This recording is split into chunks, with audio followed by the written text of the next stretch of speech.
Keir Starmer is absolutely smothered in it. I mean, every day there is a new revelation that tells us just how bad the internal war in the Labour Party is. We, of course, get updates that ministers are trying to lobby him, get him out of power, and replace him. And today is no different. We've got more revelations. We've got the first Labour MP that's kind of publicly came out saying that Keir Starmer should step down. And we've also got news with regard to Rayner looking to try and replace him. Now, Keir, before the weekend, said that no one, or they didn't find anybody, that briefed the media on behalf of him about the whole situation with regard to Wes Streeting trying to oust him as leader and replace him and get into his shoes. However, as stated, there's always a new revelation that just keeps on coming out, and I know what I believe with regard to it. In today's video, we are going to be going through all of this new information. There's quite a lot to go through, but as always, guys, please do hit the like button and hit the subscribe button for more.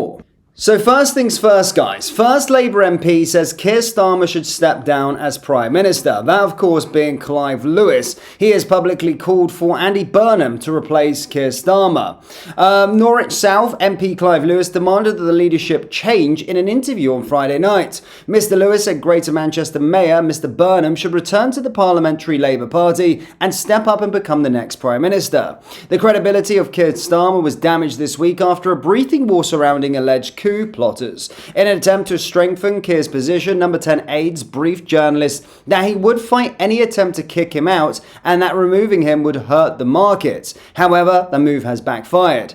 Cabinet ministers demanded resignations and Health Secretary Wes Streeting was named as one of Keir's apparent rivals. Mr Streeting called the briefings toxic and juvenile. The government on Friday backtracked on plans to break a manifesto promise by raising income tax. Mr Lewis was asked by Channel 4 if the situation was tenable. He said, "No, it's not tenable, frankly. And we now need to do what the Prime Minister once said, which is put the country before the party. And frankly, party before personal ambition." Mr Lewis was further asked if his comments meant Keir should be replaced as Prime Minister. He said, "I just don't see how he can stagger on without any resolution on the horizon. I think the Labour Party, the Labour grandees, the men in grey suits need to now seriously think, how do we get Andy Burnham back in this Parliamentary Labour Party and let him step up and become the next Prime Minister? That's my personal view."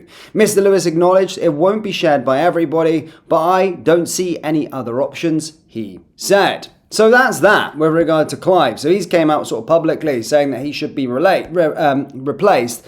And now we're seeing, yes, Rayner, the lady that didn't pay stamp duty tax.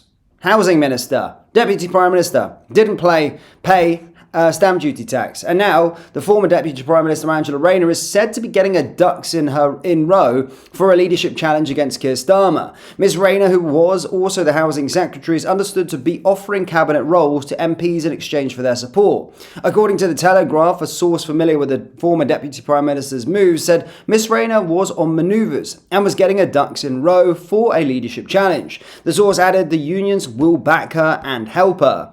Angela has joined Tribune, a pressure group of MPs on the soft left of the Labour Party. The group's senior figures say there is about 70 members. However, they say it is on course to reach 100 members, which would make it the largest caucus of Labour backbenchers. The group could be used to launch a leadership challenge in the future. Rayner, as we know, resigned from her cabinet roles in September after the Telegraph reported she did not pay £40,000 of stamp duty on the purchase of a flat in a seaside town of Hove in East Sussex. However, those close to the former Deputy Prime Minister believe she is ready to make a political comeback. Now, this is very, very interesting indeed, especially what happened last week. Now we're of course seeing one Labour MP come out publicly and say that he should be replaced, and now of course his former sort of right-hand man, so to speak, or woman, Rayner, the Deputy Prime Minister, looking to try and get into his position. So when he says that everyone's on the same page, it's clear to see that they're absolutely not. With the budget of course coming up on November 26th, it is not rosy at all within inside the Labour Party. And actually, to be fair, Shabana Mahmood's new sort of illegal immigration deterrent, going towards the sort of Danish model, is going to irk these left-wing liberals even more. So you could probably see, yes, this battle is far from over. And for those of you saying, yes, Keir Starmer should step down and whatnot, it could be worse. Imagine an Angela Rayner, imagine Ed Miliband, imagine Wes Streeting, imagine David Lammy being the leader of the Labour Party and being the Prime Minister of this country. It can get a whole lot worse. What we need is a general election and a new party in power, not necessarily a replacement of Keir Starmer. Let's have a little look at some more reaction with regard to this, because political commentator Jennifer Powers doubts a general election will be triggered anytime soon, but predicts Keir Starmer will not serve out his entire tenure. It's starting, isn't it? I mean, for a start, like it. Wes Streeting made a speech last night saying she deserves to come back. We want her back. Yeah. Not how, not in what role, but that's what he said. Yeah, good morning. I mean, I think events are spinning out of control for the government. We're entering another week of endless speculation about the budget, which is still 10 days away. And we have the leadership runners and riders sort of, puffing themselves up and trying to gather support behind the scenes. I think it was widely known that within the Labour Party, they were going to wait until after the local elections because no one wanted to sort of own those poor results. So there was no real incentive for any possible contenders to the crown to come forward until, halfway through next year. But events have gone so badly for the government over the past few weeks that this timetable has sped up. And, the briefing story that you covered so well the past week has been a key part of that. And just the farcical handling of the budget has made the Prime Minister and Number 10 so incredibly weak. It's a difficult question because it's all speculation, right? And we know it's comparatively difficult to get rid of a Labour leader, certainly compared to the Conservatives and the 1922 committee and all that sort of thing. Yeah. However, there are people realistically saying, are we reaching a point where the government may fall? Well, they may be sort of forced into a general election. Is that even remotely likely? I wouldn't have said so maybe a week ago.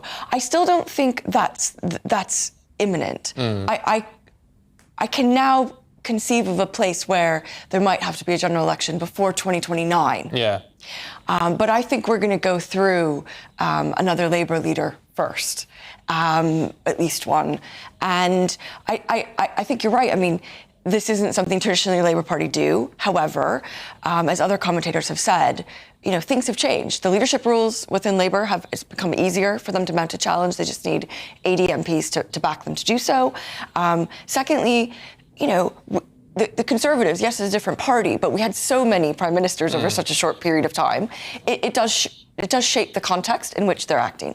And then thirdly, we've got the biggest intake of new MPs in this latest parliament. And a lot of the 2024 intake, especially in Labour, because there weren't many in the Tories, given they lost so many seats. But these Labour backbenchers just don't know what it's like to be part of that kind of collective responsibility, to have that loyalty, that fealty to the leader. They're often younger. They just don't have that mentality. They're complaining that he never meets them. They don't know him. I mean, Starmer is weak to begin with because he entered Parliament without that strong base of support. It wasn't Blair and Brown who had many years in opposition to kind of build that. Same with Cameron and Osborne, actually built that over time. In a way, Starmer was similar to Johnson, and bear me out on this, in the sense that he was seen as the kind of only one that could fill the gap. So Boris was, oh God, nobody wanted him, but he was the only one that could get Brexit done. Starmer, no one was really effusive about a Starmer leadership, but he was seen as commanding, as quietly effective. Perhaps turned out not to be the case. But he had that reputation. And so the Labour Party went, OK, well, this is the best we've got, the best chance we've got. We'll give him a go. And what they found out, as have all of us, is that he doesn't have quiet confidence. He has quiet indecision, prevarication and reversal. And so we've seen the opinion polls tank, and we've seen support from his colleagues just disappear. So yes, it's going to be an interesting few weeks, I think, especially after that budget to see what's happening. But certainly, Starmer just seems to be getting a lot of awful news, and it's happening very, very publicly. I'll keep you up to date on the whole situation. But again, as of Sunday, it doesn't look good whatsoever. As always, guys, do let me know your thoughts in the comment section below. Hit the like button and hit the subscribe button for more.